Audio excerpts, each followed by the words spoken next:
Las Angeles Times report ਕਰ ਰਹੀ ਆ ਵੀ ਹਿਲਟਨ ਤੇ ਜਿਹੜੇ ਜ਼ਾਵੀਅਰ ਬਿਸੇਰਾ ਆ ਇਹ ਲੀਡ ਕਰ ਰਹੇ ਆ ਬਹੁਤ ਹੀ ਟਾਈਟ ਰੇਸ ਜੋ ਹੈਗੀ ਆ ਹੁਣ ਆਖਰੀ ਹਫ਼ਤਿਆਂ ਦੇ ਵਿੱਚ ਆ ਕੈਲੀਫੋਰਨੀਆ ਦੀ ਗਵਰਨਰ ਦੇ ਲਈ ਜੋ ਇਹ ਪ੍ਰਾਇਮਰੀ ਇਲੈਕਸ਼ਨ ਹੋਣੀ ਹੈ ਜੂਨ 2 ਨੂੰ। ਨਵੇਂ ਪੋਲ ਦੇ ਮੁਤਾਬਕ ਰਿਪਬਲਿਕਨ ਸਟੀਵ ਹਿਲਟਨ ਤੇ ਡੈਮੋਕ੍ਰੇਟ ਹਾਵੀਅਰ ਬਿਸੇਰਾ ਟਾਈਡ ਇਨ ਆ ਕੈਲੀਫੋਰਨੀਆ ਦੀ ਗਵਰਨਰ ਰੇਸ ਦੇ ਲਈ। ਹਿਲਟਨ ਦੀ ਜਿਹੜੇ ਰਾਈਜ਼ ਹੋਇਆ ਸੀ ਅਪ੍ਰੈਲ ਮਹੀਨੇ 'ਚ ਕਿਉਂਕਿ ਉਹਨਾਂ ਨੂੰ ਟਰੰਪ ਉਹਨਾਂ ਨੇ ਇੰਡੋਰਸ ਕਰ ਦਿੱਤਾ ਸੀ। ਬਸੇਰਾ ਦਾ ਜਿਹੜਾ ਅੱਪ ਗਿਆ ਹੈਗਾ ਆ ਕਿਉਂਕਿ ਡੈਮੋਕ੍ਰੇਟਿਕ ਕੈਂਡੀਡੇਟ ਐਰਿਕ ਸਵੈਲਵਲ ਉਹ ਡ੍ਰੌਪ ਆਊਟ ਹੋ ਗਿਆ ਇਸ ਇਲੈਕਸ਼ਨ ਤੋਂ ਬਾਅਦ ਜਦੋਂ ਉਹਦੇ ਤੇ ਸੈਕਸ਼ੂਅਲ ਮਿਸਕੰਡਕਟ ਤੇ ਹੋਰ ਐਲੀਗੇਸ਼ਨ ਲੱਗੇ ਸੀ। ਡੈਮੋਕ੍ਰੇਟ ਲੀਡਰਸ ਪਹਿਲਾਂ ਡਰ ਰਹੇ ਸੀ ਨਵੰਬਰ ਦੇ ਵਿੱਚ ਜਿਹੜੀਆਂ ਵੀ ਕਿਤੇ ਇਹ ਨਾ ਹੋਵੇ ਵੀ ਦੋਨੋਂ ਜਿਹੜੇ ਰਿਪਬਲਿਕਨ ਆ ਉਹ ਜਿੱਤ ਜਾਣ ਤੇ ਫਿਰ ਜਿਹੜੇ ਡੈਮੋਕ੍ਰੇਟ ਆ ਉਹ ਰਹਿ ਜਾਣ।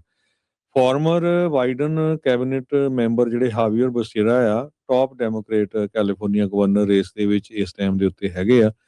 ਬਹੁਤ ਸਾਰੀਆਂ ਨੈਗੇਟਿਵ ਪੋਲੀਟੀਕਲ ਐਡਸ ਵੀ ਉਹਨਾਂ ਦੇ ਅਗੇਂਸਟ ਚੱਲ ਰਹੀਆਂ ਕਿਉਂਕਿ ਉਹਨਾਂ ਦੇ ਸਹਾਇਕ ਨੇ ਜਿਹੜੇ ਮਨੀ ਆ ਉਹ ਆਪਣੇ ਪਰਸਨਲ ਅਕਾਊਂਟ ਦੇ ਵਿੱਚ ਟ੍ਰਾਂਸਫਰ ਕਰ ਦਿੱਤੇ ਸੀ।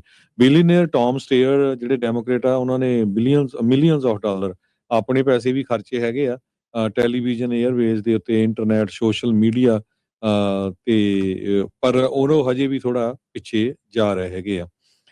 ਇਸੇ ਤਰ੍ਹਾਂ ਕਹਿੰਦੇ ਭਈ ਜੋ ਸੈਨੋਜ਼ੇ ਦੇ ਮੇਅਰ ਆ ਉਹ ਵੀ 4% ਇਸ ਟਾਈਮ ਉਹਨਾਂ ਦੇ ਉੱਤੇ ਜਿਹੜੇ ਲੋਕ ਆ ਉਹ ਕਹਿ ਰਹੇ ਆ ਵੀ ਅਸੀਂ ਵੋਟਾਂ ਪਾਵਾਂਗੇ।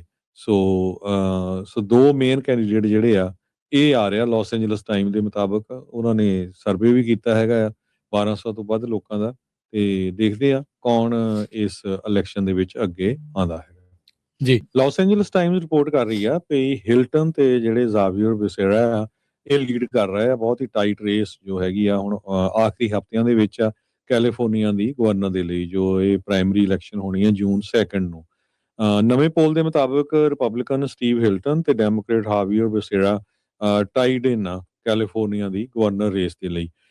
ਹਿਲਟਨ ਦੀ ਜਿਹੜੇ ਰਾਈਜ਼ ਹੋਇਆ ਸੀ ਅਪ੍ਰੈਲ ਮਹੀਨੇ 'ਚ ਕਿਉਂਕਿ ਉਹਨਾਂ ਨੂੰ ਟਰੰਪ ਉਹਨਾਂ ਨੇ ਇੰਡੋਰਸ ਕਰ ਦਿੱਤਾ ਸੀ।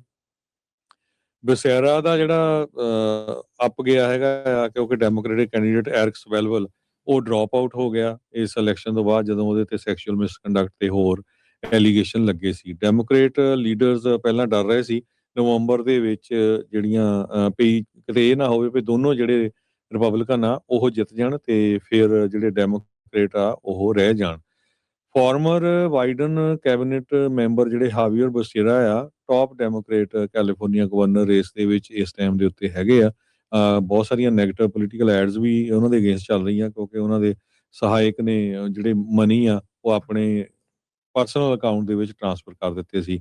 ਬਿਲੀਅਨਰ ਟੌਮ ਸਟੇਅਰ ਜਿਹੜੇ ਡੈਮੋਕ੍ਰੇਟ ਆ ਉਹਨਾਂ ਨੇ ਮਿਲੀਅਨਸ ਆਫ ਡਾਲਰ ਆਪਣੇ ਪੈਸੇ ਵੀ ਖਰਚੇ ਹੈਗੇ ਆ ਟੈਲੀਵਿਜ਼ਨ 에ਅਰਵੇਜ਼ ਦੇ ਉੱਤੇ ਇੰਟਰਨੈਟ ਸੋਸ਼ਲ ਮੀਡੀਆ ਤੇ ਪਰ ਉਹ ਹਜੇ ਵੀ ਥੋੜਾ ਪਿੱਛੇ ਜਾ ਰਹੇ ਹੈਗੇ ਆ। ਇਸੇ ਤਰ੍ਹਾਂ ਕਹਿੰਦੇ ਭਈ ਜੋ ਸੈਨੋਜ਼ੇ ਦੇ ਮੇਅਰ ਆ ਉਹ ਵੀ 4% ਇਸ ਟਾਈਮ ਉਹਨਾਂ ਦੇ ਉੱਤੇ ਜਿਹੜੇ ਲੋਕ ਆ ਉਹ ਕਹਿ ਰਹੇ ਆ ਵੀ ਅਸੀਂ ਵੋਟਾਂ ਪਾਵਾਂਗੇ।